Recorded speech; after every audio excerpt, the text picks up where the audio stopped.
A las 7:42 de la mañana del 17 de agosto de 1943, el sargento técnico James McKenna se agachaba bajo el ala izquierda de un P-38 Lightning en el aeródromo de Doadorura en Nueva Guinea, observando cómo su piloto se preparaba para una misión de la que probablemente no regresaría con vida. El piloto era el teniente Robert Hayes, de 23 años, con 6 misiones de combate y ninguna victoria. Los japoneses habían enviado 18 cazas Mitsubishi A6M0 para interceptar la patrulla matutina. Hayes volaría directamente hacia ellos. McKenna llevaba 8 meses manteniendo P-38. Conocía el avión al detalle, un caza bimotor de doble fuselaje veloz en línea recta y una auténtica bestia en gran altitud. Pero tenía un problema fatal que estaba matando pilotos estadounidenses todos los días. No podía girar contra un cero. El cero era más ligero, más ágil, capaz de ejecutar un giro horizontal completo en la mitad de tiempo que necesitaba un P-38 en un combate cerrado. Esa diferencia significaba la muerte.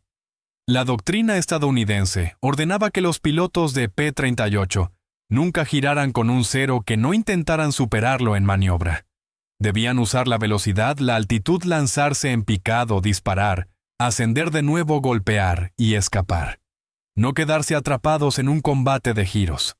Hayes había intentado aplicar esa doctrina 5 veces sin éxito. Los ceros eran demasiado astutos, atraían a los pilotos estadounidenses. A girar cortaban por dentro de su radio de giro, se colocaban en su cola y los derribaban. La Quinta Fuerza Aérea había perdido 37 P-38. En las últimas 6 semanas, la mayoría abatidos tras quedar atrapados en combates giratorios de los que no podían escapar. McKenna había visto morir a demasiados pilotos, buenos hombres, en realidad muchachos. Subían a sus P-38 con confianza y regresaban en cajas o no regresaban en absoluto. El manual de entrenamiento decía que el problema era el error del piloto. Los instructores afirmaban que no seguían la doctrina, pero McKenna sabía que no era así. El problema no eran los pilotos, eran los cables de control. Los cables de los alerones del P-38 pasaban por los 2 fuselajes hasta la cola y luego hacia adelante por poleas hasta las superficies de control de las alas. El sistema tenía holgura no mucha, quizá 3/8 de pulgada a máxima de flexión. Pero ese pequeño juego creaba un retraso entre el movimiento de la palanca y la respuesta de los alerones. A altas velocidades no importaba, a baja velocidad durante maniobras cerradas. Esa fracción de segundo marcaba la diferencia entre girar dentro del radio de un cero o ser derribado. McKenna había mencionado esto al oficial de ingeniería 2 meses antes. El oficial respondió que la tensión de los cables estaba dentro de las especificaciones. Las tolerancias de fábrica permitían esa holgura y modificarla anularía la garantía del avión. Además, ningún mecánico de campo estaba autorizado a alterar los sistemas de control de vuelo.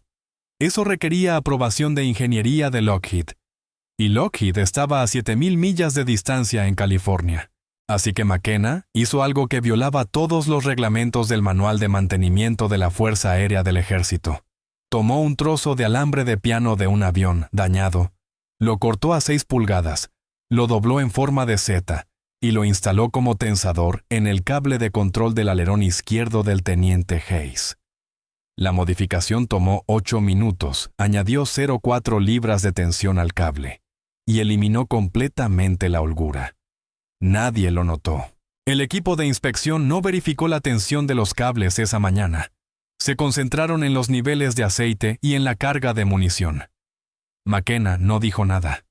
Observó a Hayes rodar hasta la pista, despegar y desaparecer en el cielo matutino rumbo a los cazas japoneses. Lo que ocurrió en los siguientes 17 minutos cambiaría la forma en que volaría cada P-38 en el Teatro del Pacífico. El primer piloto que McKenna perdió ante un cero fue el teniente David Chen, el 9 de julio de 1943. Chen llevaba 3 semanas en el frente. McKenna había trabajado en su avión todas las mañanas. Hablaban de California. Chen era de Sacramento, McKenna de Long Beach. Ambos habían trabajado en automóviles antes de la guerra. Chen despegó a las 6:15 en una misión de barrido de casas. Regresó 2 horas después con 3 agujeros de bala en el fuselaje izquierdo y una historia sobre un cero que había entrado dentro de su giro. Dijo que intentó salir y lanzarse en picado como decía el manual, pero el avión respondió con lentitud como si hubiera un retraso entre el movimiento de la palanca y el giro real del aparato. El cero casi lo derriba. Lo único que lo salvó fue que su compañero abatió al cero que le seguía. McKenna examinó los agujeros de bala, estaban agrupados con precisión, un disparo de deflexión perfecto. El piloto japonés había anticipado exactamente dónde estaría el P-38 de Chen. Eso no debía ser posible si Chen había girado y picado de inmediato, a menos que el avión hubiera demorado lo justo para que el cero corrigiera el tiro. Chen no volvió a volar. Su aparato fue al depósito para reparaciones, y McKenna no lo vio más. 3 semanas después, supo que Chen había muerto pilotando otro P-38 sobre Rabaul. Misma historia, atrapado en un combate giratorio sin poder salir lo bastante rápido. El segundo piloto fue el capitán William Morrison, jefe de escuadrón veterano con 11 derribos. Conocía el P-38 al detalle, sabía sus limitaciones, volaba con inteligencia. El 3 de agosto su escuadrón interceptó 8 ceros a 12,000 pies sobre Oro Bay. Morrison derribó uno en la primera pasada y giró para atacar de nuevo. 2 ceros se invirtieron sobre él. McKenna escuchó las transmisiones de radio. Después Morrison intentó invertir el avión y realizar una maniobra split S para escapar, pero avisó que los controles se sentían blandos. Los ceros se mantuvieron con él durante la maniobra y lo derribaron a 4,000 pies. El compañero de Morrison dijo que parecía como si el avión no respondiera con la rapidez necesaria, como si el piloto luchara contra los mandos. Morrison murió en el impacto. Su jefe de mantenimiento, un amigo de McKenna llamado Rodríguez de Texas, estaba convencido de que algo andaba mal en el avión de Morrison. Revisó todo tras recuperar los restos, configuración del motor, ajuste de las superficies de control, tensión de cables. Todo estaba dentro de las especificaciones. No había nada incorrecto. El informe oficial concluyó error del piloto. Rodríguez no lo creyó. McKenna tampoco. A mediados de agosto, McKenna había visto morir a 17 pilotos. Algunos los conocía bien.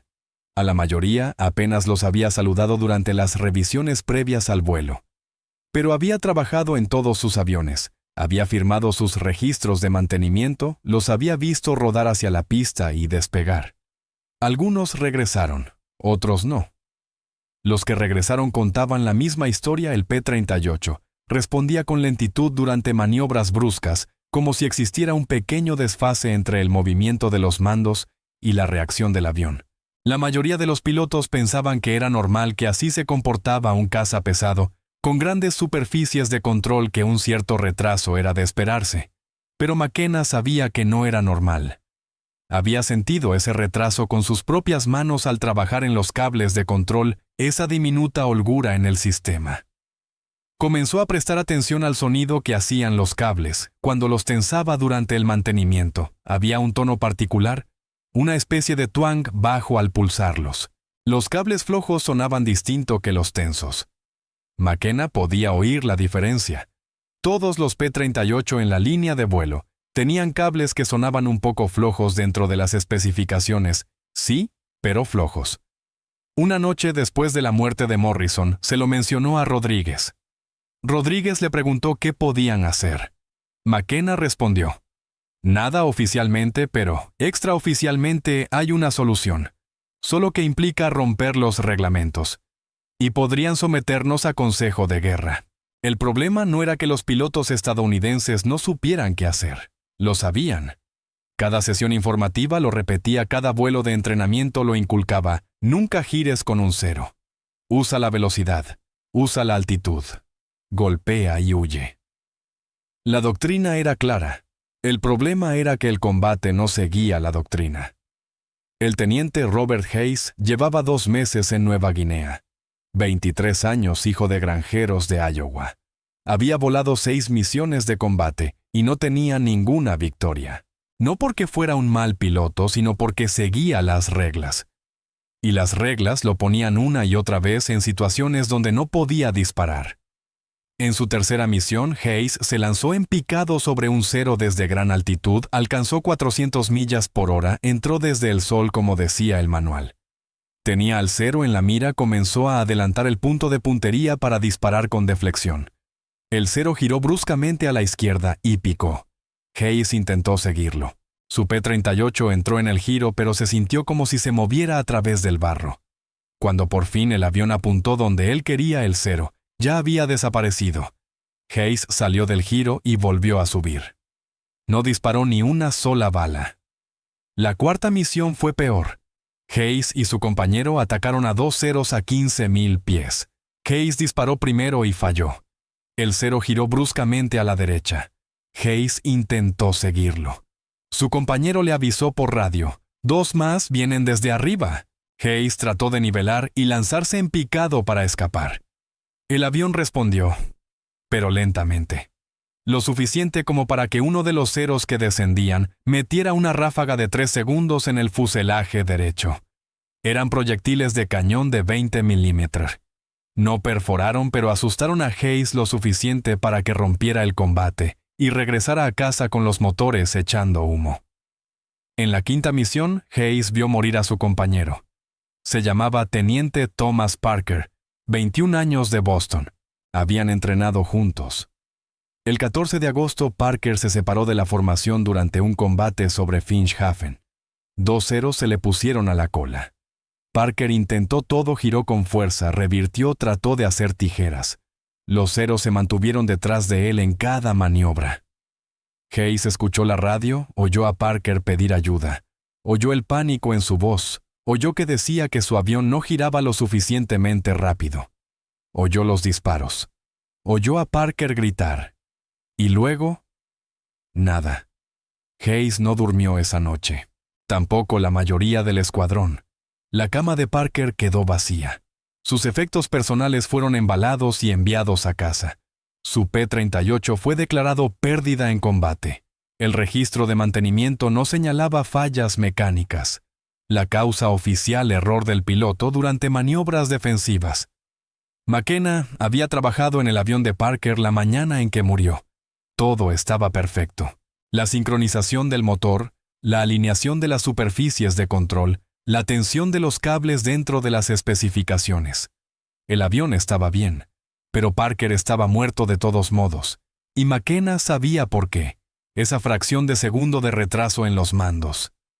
Ese pequeño margen de holgura que el manual consideraba aceptable lo había matado, igual que a Morrison, a Chen y a otros 14.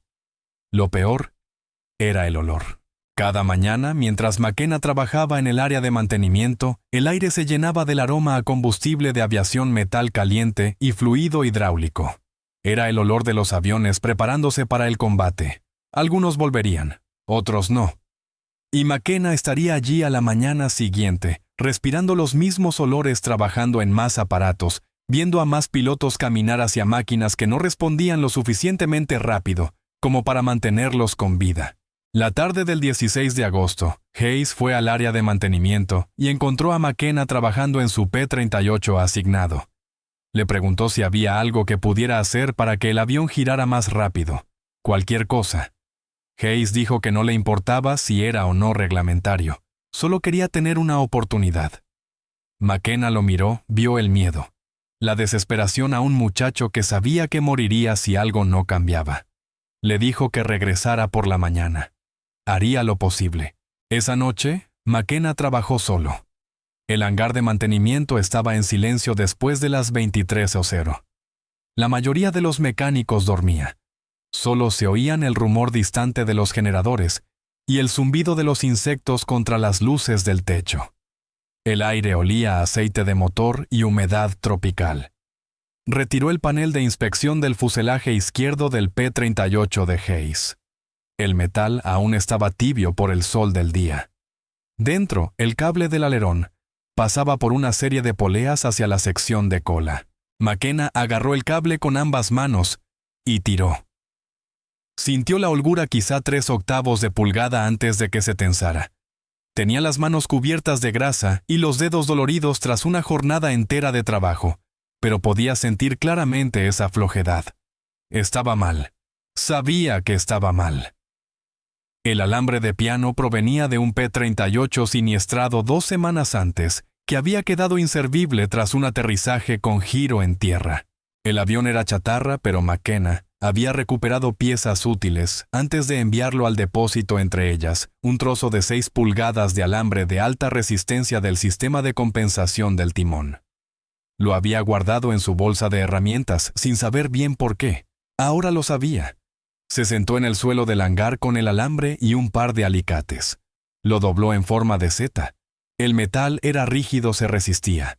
Las manos le resbalaban. Se cortó el pulgar al segundo intento. La sangre hacía el alambre resbaladizo. Lo limpió en su mono de trabajo y siguió. Tardó 8 minutos en lograr el ángulo correcto. La forma de Z actuaría como un tensador en línea, añadiendo la presión justa al cable para eliminar la holgura. Instalarlo fue más difícil. El espacio dentro del fuselaje era estrecho. McKenna tuvo que trabajar con una mano mientras sostenía la linterna con la otra. El haz se movía, las sombras saltaban sobre el sistema de cables. Su hombro quedó encajado contra la estructura, el borde metálico le cortaba el brazo. Sentía el sudor correrle por la espalda a pesar del aire nocturno. Desconectó el cable en la unión de la polea. Sus dedos torpes soltaron el pasador. Lo oyó caer y rebotar en algún rincón. Pasó 5 minutos buscando a tientas hasta encontrarlo. Todo el tiempo le latía el corazón con fuerza.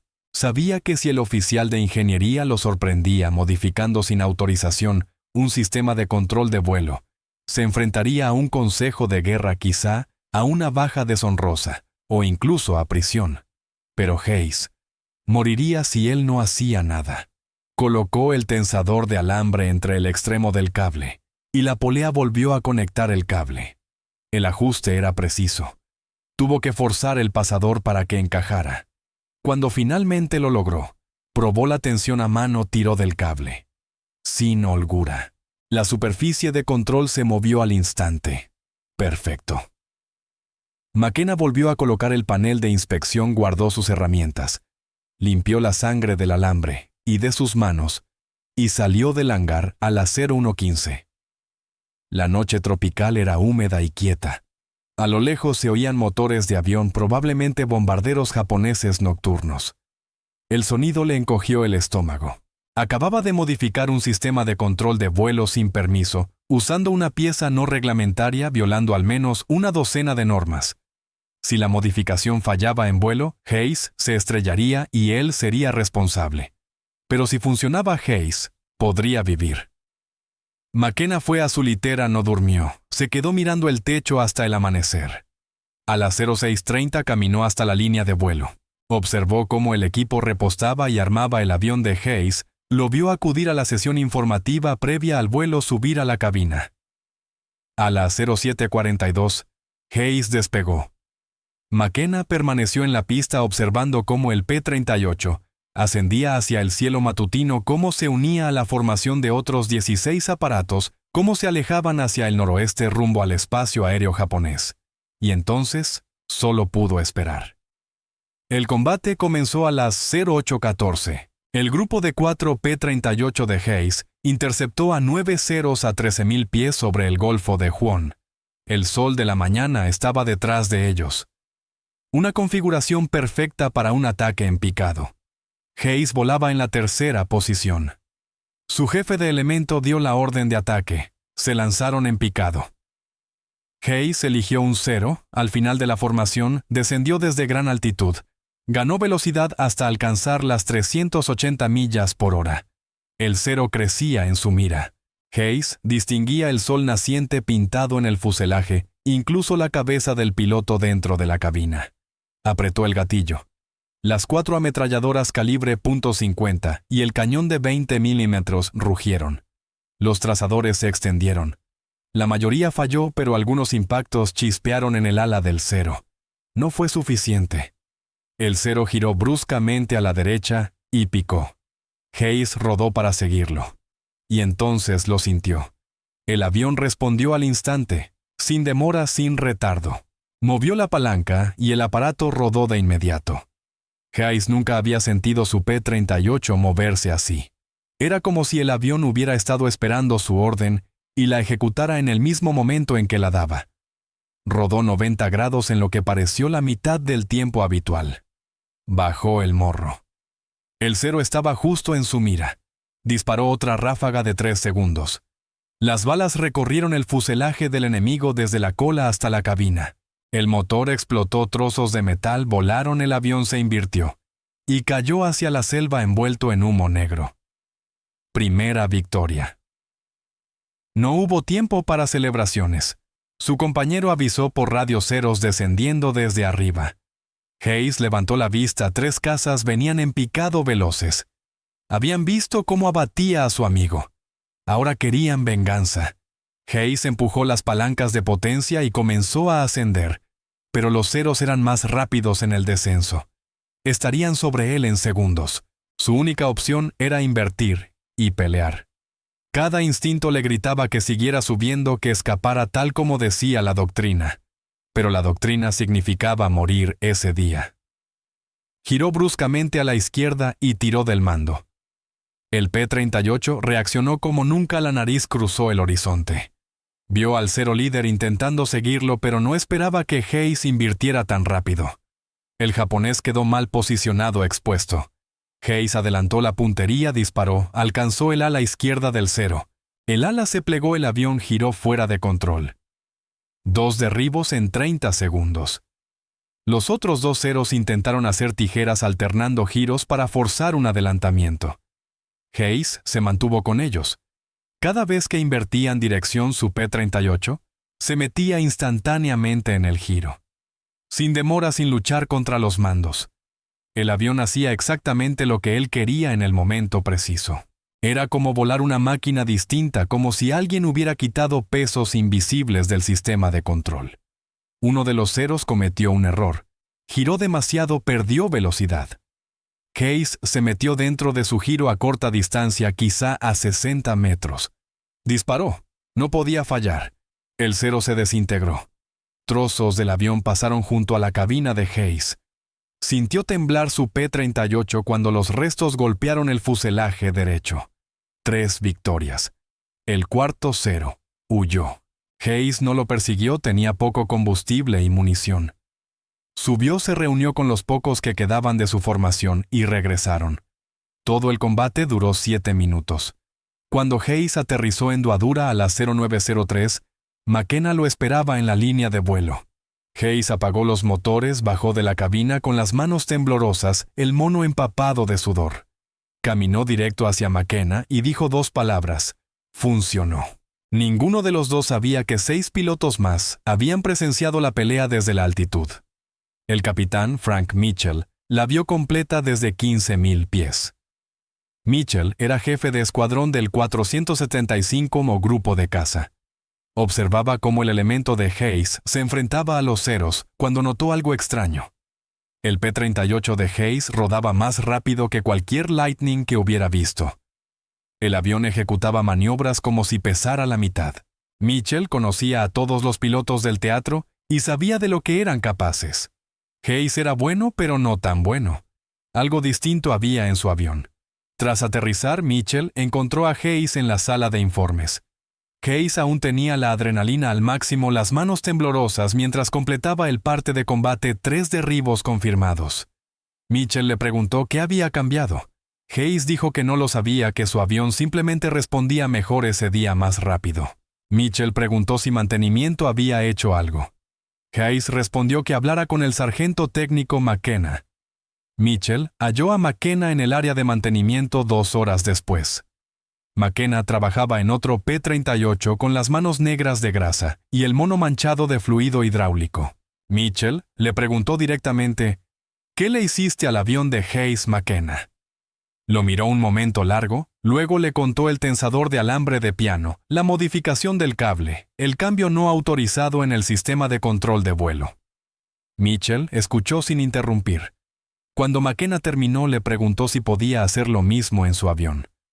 McKenna dijo que sí, pero debía entender los riesgos. La modificación no estaba aprobada ni probada. Si algo salía mal, ambos serían acusados. Mitchell respondió que no le importaba. Había perdido 4 pilotos en el último mes, todos atrapados en combates giratorios de los que no pudieron escapar. Si había algo que podía ayudarlos a sobrevivir, lo quería. Las regulaciones podían esperar. Esa noche McKenna modificó el P-38 de Mitchell. Mismo tensador de alambre de piano, mismo método de instalación. Mitchell voló a la mañana siguiente y regresó entusiasmado con la mejora. «Ahora el avión rueda como un caza, no como un camión», le dijo a su compañero. El compañero fue directo a buscar a McKenna, quería la modificación también. Para el 20 de agosto McKenna había modificado 9 aviones. La noticia se extendió por todo el escuadrón. Los pilotos empezaron a preguntar a sus jefes de mantenimiento si habían oído hablar de la modificación del cable. Algunos jefes de mantenimiento se negaron, decían que iba contra el reglamento. Otros estaban dispuestos a intentarlo.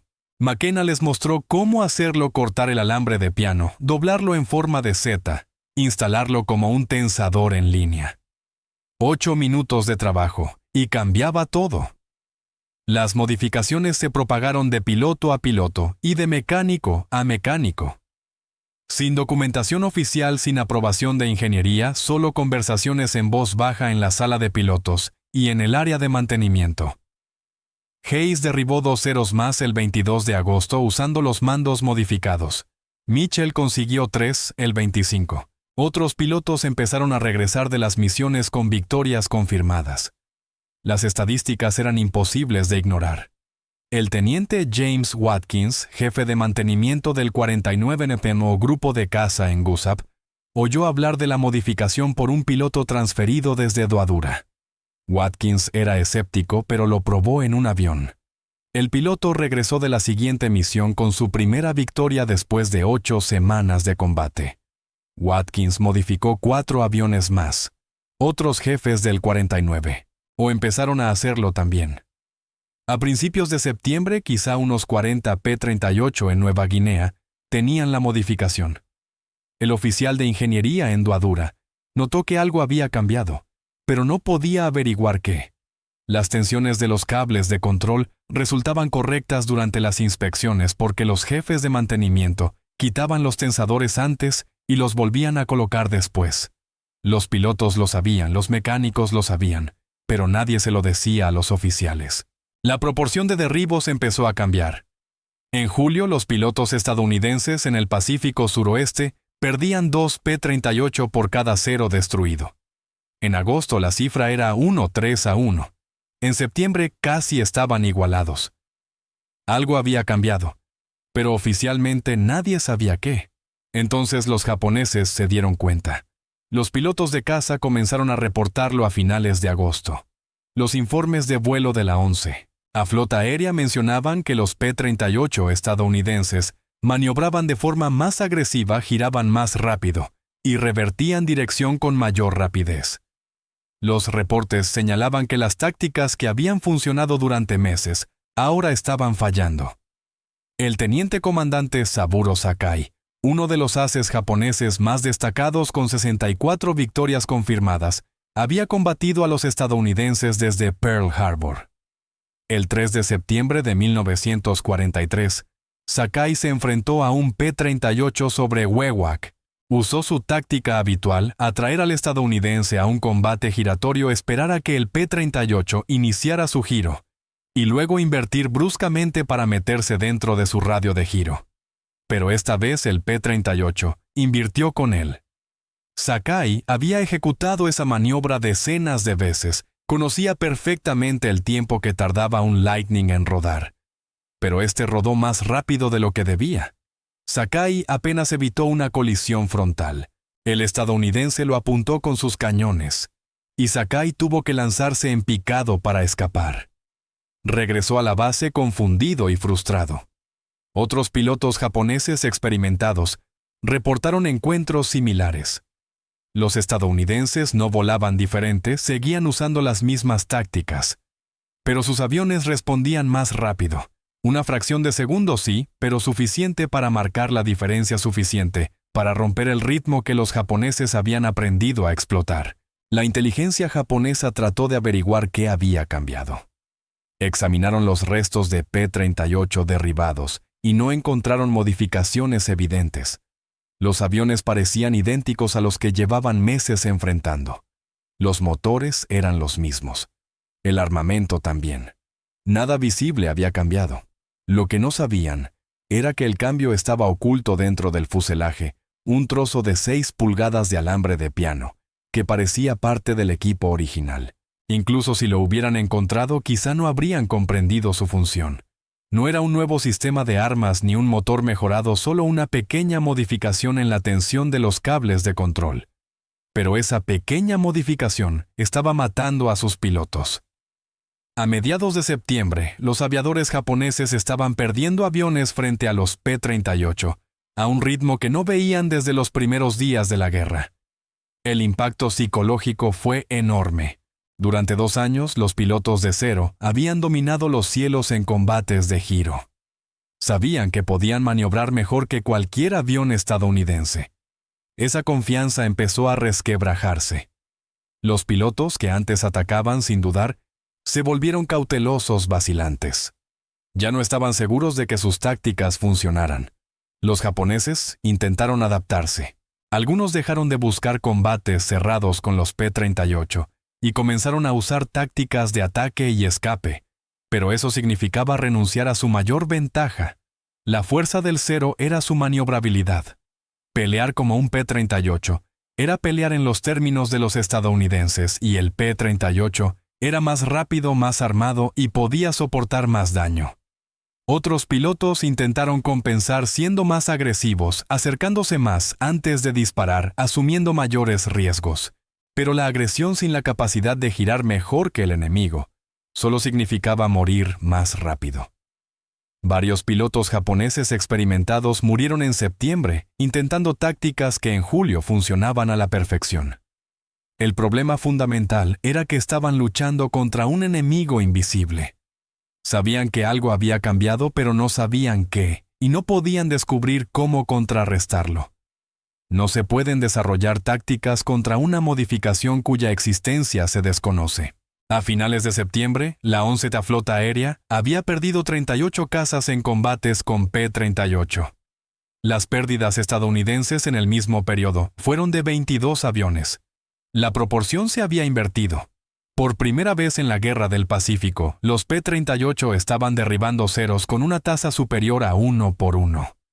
El mando japonés ordenó evitar el combate con P-38, salvo con clara superioridad numérica. Esa orden marcó un punto de inflexión. El Zero había pasado de ser cazador a presa, y todo por un pedazo de alambre de piano que nadie debía haber instalado. La modificación nunca se hizo oficial durante la guerra. El Comando de Ingeniería de la Fuerza Aérea del Ejército se enteró en octubre de 1943, cuando un inspector de mantenimiento en Doadura detectó lecturas inconsistentes de tensión en los cables. Rastreó las discrepancias hasta los tensadores de alambre de piano, redactó un informe y lo envió a la cadena de mando. El documento permaneció 3 semanas sobre los escritorios de oficiales que debatían qué hacer. La modificación violaba los reglamentos, pero funcionaba. Los escuadrones que la usaban tenían tasas de derribo notablemente mejores. Los pilotos sobrevivían. La cuestión no era si la modificación ayudaba, sino si debían castigar a los mecánicos que la habían instalado sin permiso o aprobarla en silencio. En noviembre, Lockheed envió un equipo de ingenieros a Nueva Guinea para evaluarla. La aprobaron. Midieron la tensión de los cables, calcularon las cargas estructurales, realizaron vuelos de prueba. Su conclusión fue clara: la modificación era segura y eficaz. Debió haber formado parte del diseño original. Lockheed integró un sistema de tensado similar en el modelo P-38, que entró en producción en diciembre de 1943. Pero McKenna nunca recibió reconocimiento oficial. Ninguna mención, ninguna medalla, nada en los informes. La documentación oficial de Lockheed atribuyó la mejora del sistema de control al análisis de ingeniería. El nombre de McKenna no aparecía en ninguna parte. Hayes sobrevivió a la guerra. Voló 63 misiones de combate, derribó 11 aviones japoneses. Regresó a Iowa en 1945. Se casó con su novia del instituto, tuvo 4 hijos y trabajó como fumigador agrícola durante 37 años. Nunca olvidó lo que McKenna había hecho. Cada año, el 17 de agosto, llamaba a McKenna para agradecerle por haberle salvado la vida. Mitchell también sobrevivió. Se convirtió en comandante de escuadrón, lideró su unidad en la campaña de Filipinas, derribó 16 aviones. Tras la guerra permaneció en la Fuerza Aérea y se retiró como coronel en 1963. Contó la historia de la modificación de McKenna a cada joven oficial de mantenimiento que supervisó, asegurándose de que comprendieran que a veces las mejores soluciones provienen de los mecánicos alistados, que ven los problemas que los ingenieros no notan. McKenna permaneció en la Fuerza Aérea del Ejército hasta 1946. Regresó a California, volvió a trabajar en automóviles y abrió su propio taller en Long Beach en 1948. Trabajó con motores durante 42 años. Rara vez hablaba de la guerra. Cuando la gente le preguntaba, decía que era mecánico. Arreglaba aviones nada más. En 1991, un historiador militar que investigaba modificaciones del P-38 encontró referencias al tensador de alambre de piano en los registros de mantenimiento de Nueva Guinea. El historiador localizó a McKenna a través de registros de veteranos. McKenna tenía entonces 73 años y aún trabajaba a tiempo parcial en su taller. El historiador le preguntó por la modificación. McKenna confirmó la historia. Dijo que no era nada especial, solo algo que debía hacerse. El historiador estimó que aquella modificación pudo haber salvado entre 80 y 100 vidas de pilotos estadounidenses, basándose en la mejora de las tasas de supervivencia en los escuadrones que la aplicaron. McKenna respondió que nunca las contó. Solo recordaba a los pilotos que regresaron: Hayes, Mitchell, Watkins y los demás. Eso bastaba. James McKenna murió en 2006 a los 88 años. Fue enterrado en el Pacific View Memorial Park, en California. Su obituario mencionó su servicio durante la Segunda Guerra Mundial como mecánico de aviación. No mencionó el tensador de alambre de piano. No mencionó que había cambiado la forma en que volaban los cazas estadounidenses. No mencionó que había roto los reglamentos para salvar vidas. Su taller en Long Beach todavía existe, aunque tiene otro dueño. Pero en la pared de la oficina trasera hay una fotografía descolorida, un joven mecánico con mono de trabajo de pie, junto a un P-38 Lightning. En el reverso está escrito agosto de 1943, Nueva Guinea. Así es como realmente ocurre la innovación en la guerra. No a través de canales oficiales ni comités de ingeniería, sino gracias a sargentos y mecánicos que detectan un problema, encuentran una solución y no esperan permiso para salvar vidas. Si te pareció tan conmovedora esta historia como a nosotros, tómate un momento para darle me gustan a este video. Nos ayudas a compartir más relatos olvidados de la Segunda Guerra Mundial. Suscríbete para mantenerte conectado con estas historias no contadas. Cada una importa. Cada una merece ser recordada. Y nos encantaría saber de ti. Deja un comentario abajo contándonos desde dónde nos ves.